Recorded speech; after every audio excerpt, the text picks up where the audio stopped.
Olá, é muito bom estar aqui, batendo esse papo, conversando, passando algumas diretrizes da infância e juventude para profissionais tão especiais como da área de psicologia, de serviço social, que difere da profissão e da atuação do Poder Judiciário, mas que complementa de uma maneira muito especial e intensa a atividade jurisdicional. Meu nome é Noeli, eu sou juíza, vara da infância e juventude, de Ponta Grossa. Atuo nesta especialidade há 20 anos, acabei que aprendi, né, no dia a dia e continuo aprendendo a lidar com crianças e adolescentes. Por isso, talvez, esse início de capacitação para profissionais que não têm esse olhar, né, tão direto à infância e juventude, seja, né, diferenciada. Eu tenho lidado com equipes técnicas, que são as equipes que atuam na vara da infância e juventude, no estado do Paraná todo, mas são profissionais que trabalham vinculadas ao Poder Judiciário. Não é o caso, né, dos senhores, das senhoras que estão buscando, né, um início e um apoio para atuar na vara da infância ou na área da infância e juventude. Por isso, vou procurar de uma maneira assim muito, né, muito aberta, levar essa nossa conversa sem aqueles termos técnicos, sem aquele olhar, né, que tem o magistrado, né, que atua na área da infância e juventude.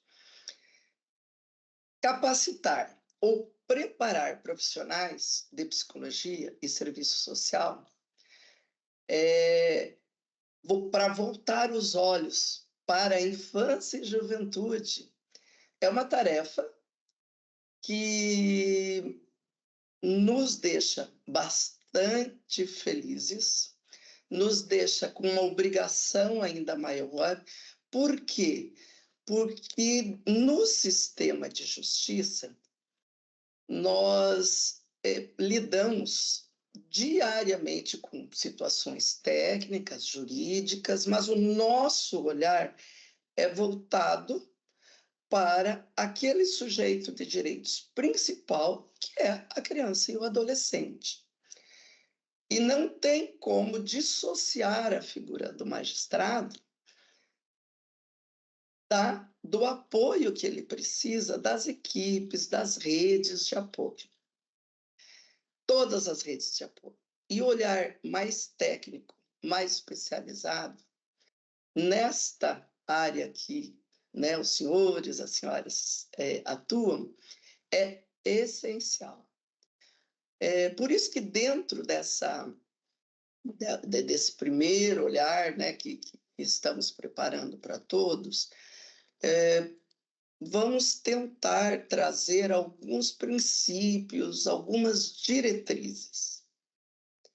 Falar da criança e do adolescente dentro do sistema de justiça e do novo olhar que trouxe, né, o Estatuto da Criança e Adolescente, desde 1989, é muito amplo, é muito forte.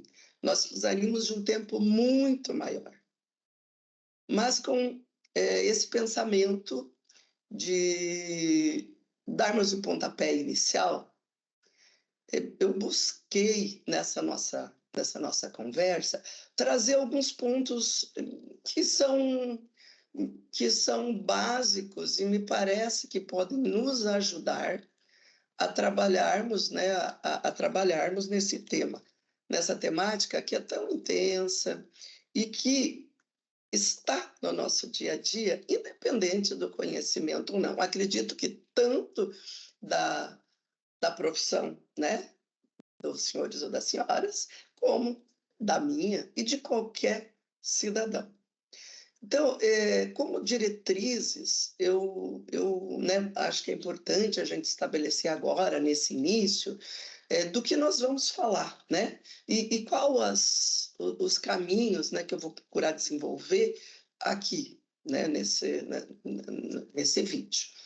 Então, o curso, a capacitação que estamos fazendo agora, propõe lidar, né, com os senhores e senhoras que atuarão diretamente a magistrados, que atuam na vara da infância e juventude.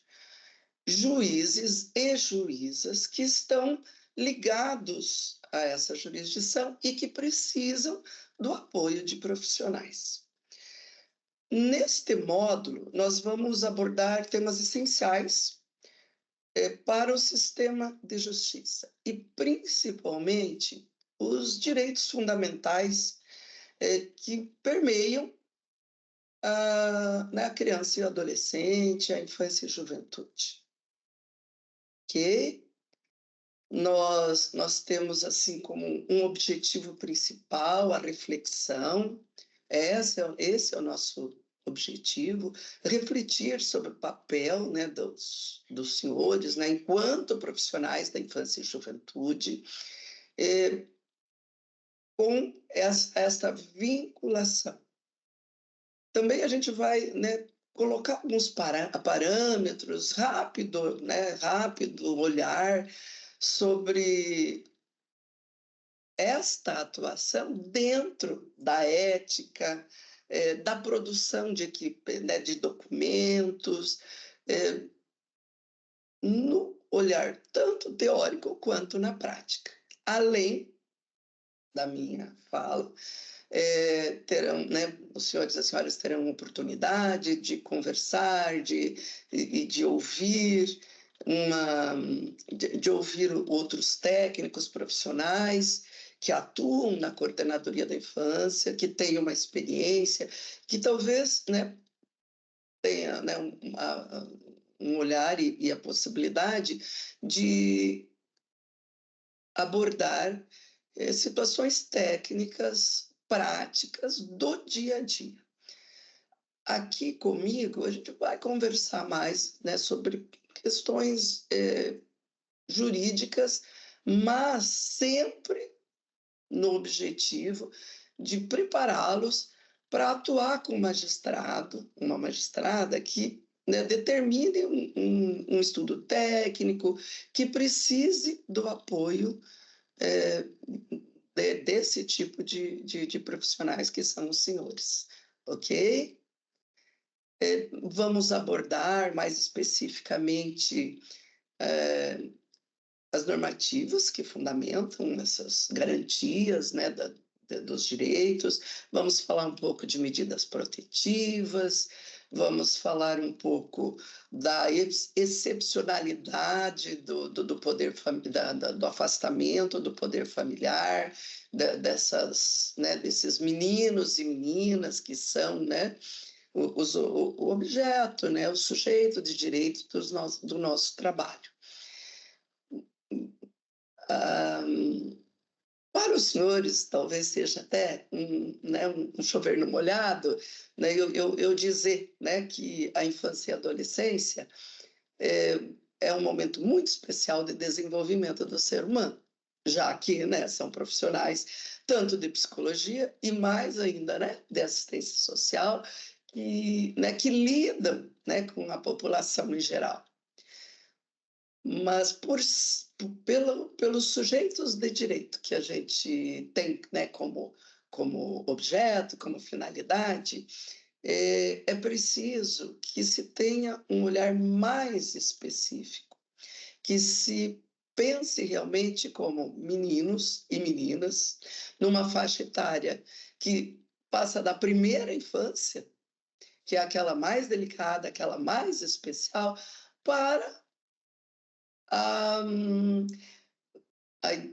infância um pouco, né, um pouco além, aquela de 7 a 12, e ainda para a adolescência. E aqueles mais vulneráveis.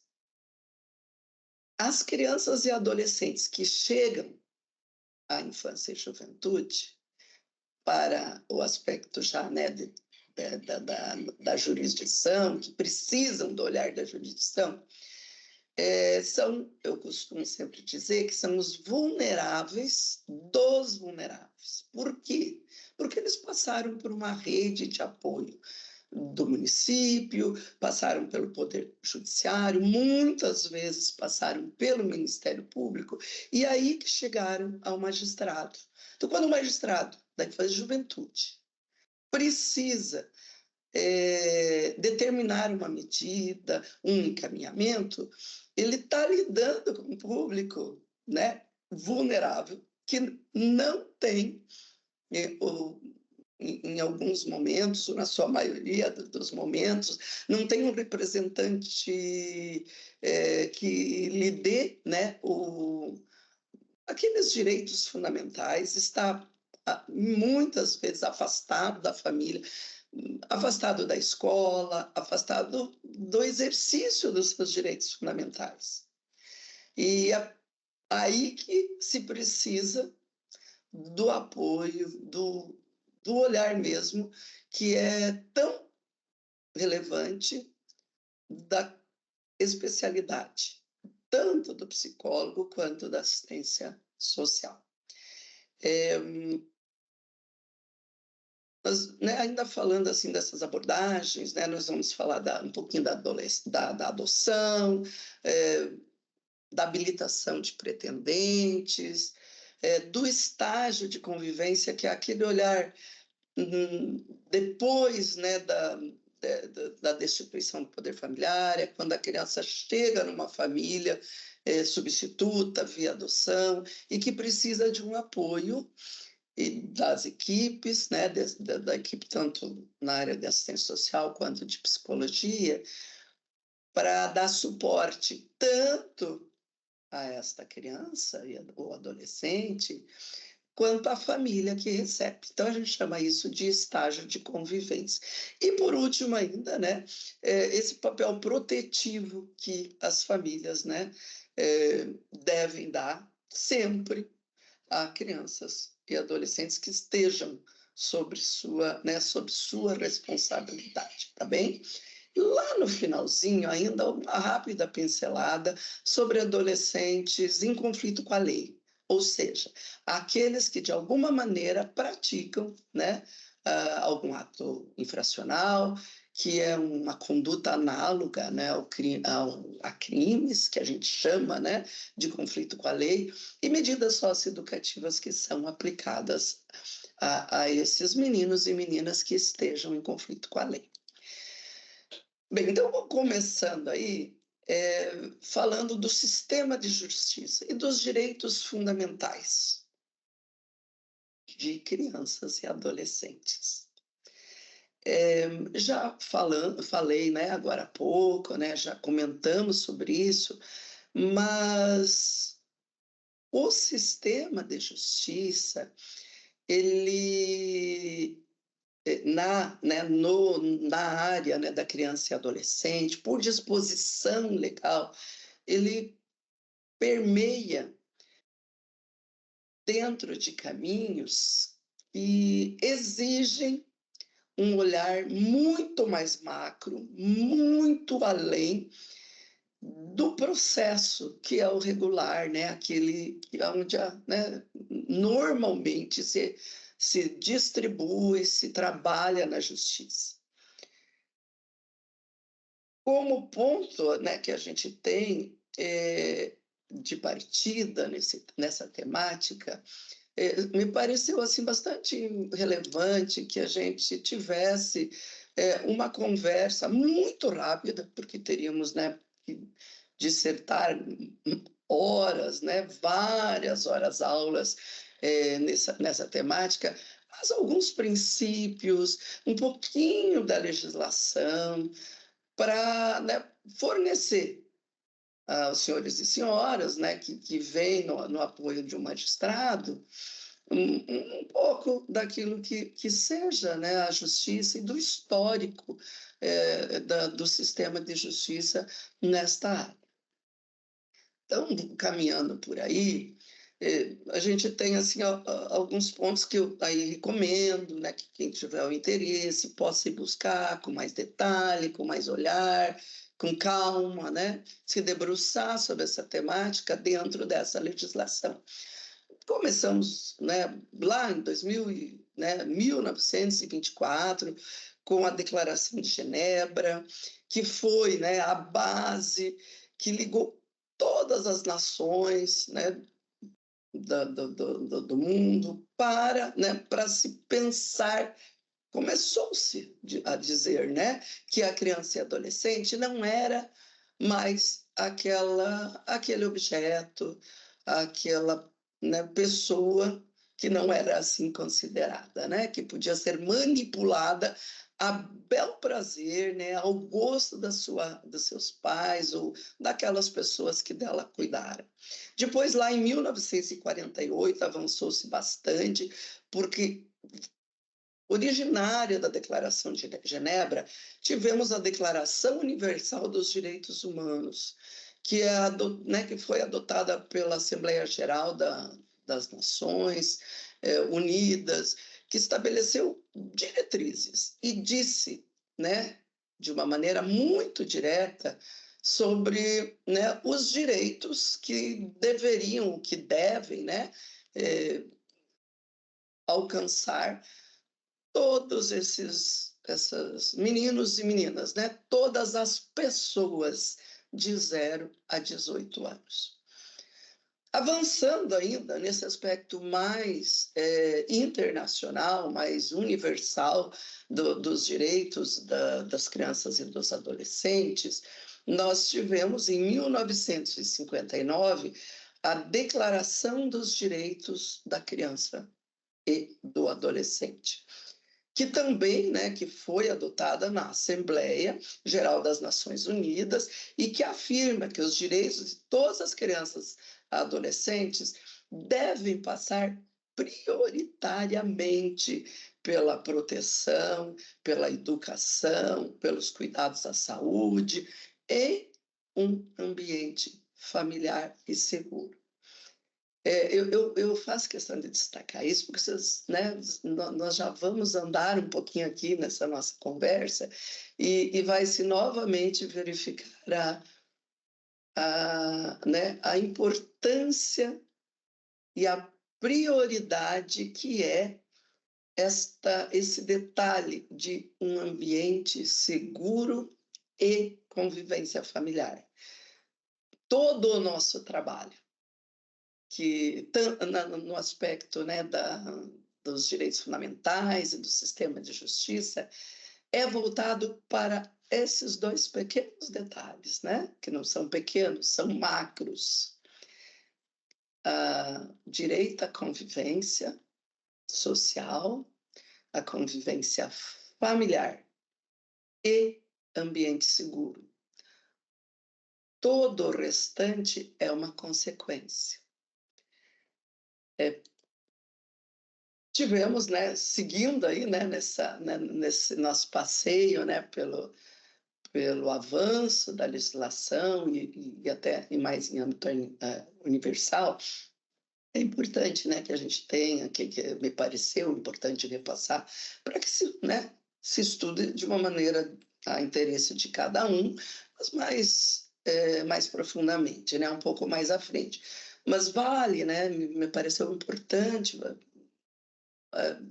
dizer e indicar um olhar sobre o Tratado Internacional, que é o mais abrangente, que é o de 1989, sobre, né, os princípios fundamentais que estabelecem, né, todos esses princípios que falam sobre a não discriminação, o interesse superior da criança e adolescente, o interesse e o direito, né, de se desenvolver em sociedade, em família, com segurança, e as diretrizes para, né, todos os Estados-membros que estão, né, direcionados, que estão colocados na convenção, tá certo? Então, fica aí a recomendação, de uma maneira bastante rápida, como indicação para um olhar mais demorado nessa temática.